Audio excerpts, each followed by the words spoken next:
اس کے بعد دوسری فضیلت کہ وہ اہل بیت کے فرد تھے، اہل بیت کے فرد تھے، نبی کریم صلی اللہ علیہ وسلم کے اہل بیت، ان کی شان اور مقام انجینئر صاحب لوگوں کو بتاتے ہیں، لیکن عقیل رضی اللہ عنہ کے بارے میں ان کا کوئی احترام اور ان کو کوئی مقام ان کے سامنے نہیں آیا اور ان کی گستاخی اور توہین کرتے رہے۔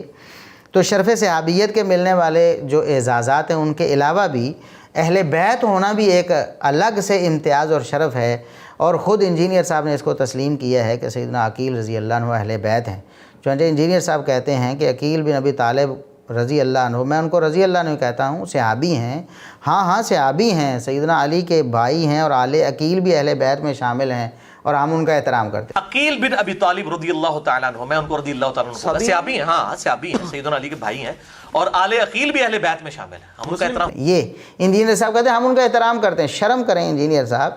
میں آپ کو کہوں آپ بہت بڑے خائن ہیں، بہت بڑے جھوٹے ہیں، دجال ہیں، کذاب ہیں، آپ دنیا کے حریص ہیں، مال کے لالچی ہیں، اور سب کچھ لوٹ کے کھا گئے ہیں آپ، اور پھر کہوں کہ میں آپ کا احترام کرتا ہوں، تو بتائیں انسانیت ہے آپ میں کوئی؟ کیا یہ احترام ہوگا یا یہ آپ کی توہین ہوگی، آپ کی بے عزتی ہوگی؟ کیا ہوگا یہ؟ تو اس لیے اگر آپ صحابہ کرام کے بارے میں ایسی باتیں کرتے ہیں، اہل بیت کے بارے میں ایسی باتیں پھر کہتے ہیں میں تو احترام کرتا ہوں، یہ کون سا احترام ہے؟ بہرحال آپ نے نبی کریم صلی اللہ علیہ وسلم کے اہل بیت بھی ان کو تسلیم کیا ہے، سیدنا عقیل رضی اللہ عنہ کو۔